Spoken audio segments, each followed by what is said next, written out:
అరికపూడి వివాదం ఏదైతే కౌశిక్ రెడ్డి వివాదాన్ని రేవంతే తెర వెనక నడిపిస్తున్నారా? ఎందుకంటే ఆఫ్టర్ ఆల్ మాటల యుద్ధానికి అంత సీన్ క్రియేట్ కానక్కర్లా. ఎదరో దమ్ముంటే రా, లేకపోతే ఇది విమర్శించుకోవడం, పిచ్చ తిట్లు తిట్టుకోవడం ఇవన్నీ చాలాసార్లు చూసాం.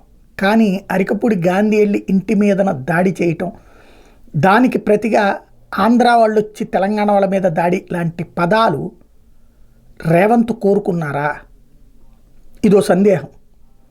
ఇక్కడ బీఆర్ఎస్ కూడా ఆలోచించాల్సింది, కౌశిక్ రెడ్డి ఏమన్నా రేవంత్ కోవర్ట్గా పనిచేస్తున్నాడు అని. ఎందుకంటే బీఆర్ఎస్కి అత్యధిక సీట్లు లభించింది ఎక్కడ? తెలంగాణలో. ఆంధ్ర సెటిలర్స్ ఉన్న ఏరియా. ఆంధ్ర సెటిలర్ అనే పదం వాళ్లే వాడారు కాబట్టి నేను వాడాను. అంతకుమించి మామూలుగా అయితే ఎప్పుడూ అక్కడికి వచ్చి స్థిరపడిపోయినటువంటి ఆంధ్రలో ఉన్నటువంటి ప్రాంతాలైన హైదరాబాదు, రంగారెడ్డి, మెదక్కు, సికింద్రాబాదు ఈ ప్రాంతాల్లోనే అత్యధికంగా సీట్లు సాధించింది. అది రూరల్లో పట్టు కోల్పోయింది. ఇప్పుడు త్వరలో జిహెచ్ఎంసీ ఎలక్షన్స్ రాబోతున్నాయి.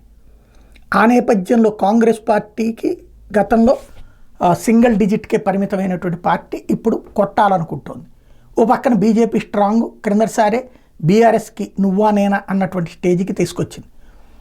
బీఆర్ఎస్ అంతకుముందు పూర్తి స్థాయి మెజార్టీ సాధించింది. అంతకుముందు అయితే హైదరాబాద్ ఎప్పుడూ సంకీర్ణమే. కానీ క్రిందసారి బీఆర్ఎస్ సింగిల్గానే ఏర్పాటు చేయగలిగింది, రకరకాలైనటువంటి సిస్టమ్స్ ద్వారా తీసుకొచ్చుకొని. ఇప్పుడు బీజేపీ స్ట్రాంగ్గా తలపడేటటువంటి సందర్భం. బీఆర్ఎస్ని దెబ్బతీయాలనుకుంటున్నటువంటి రేవంత్ రెడ్డి ఆంధ్ర తెలంగాణ వివాదం రాజేయడం కోసమే ఇది చేయించారా? ఎందుకంటే అరికపూడి గాంధీ వెనకాల అరికపూడి గాంధీకి పబ్లిక్ అకౌంట్స్ కమిటీ ఇవ్వడమే అనైతికమని తెలిసినా ఇచ్చాడు. ఆ తర్వాత లొల్లి నడుస్తుందని తెలుసు.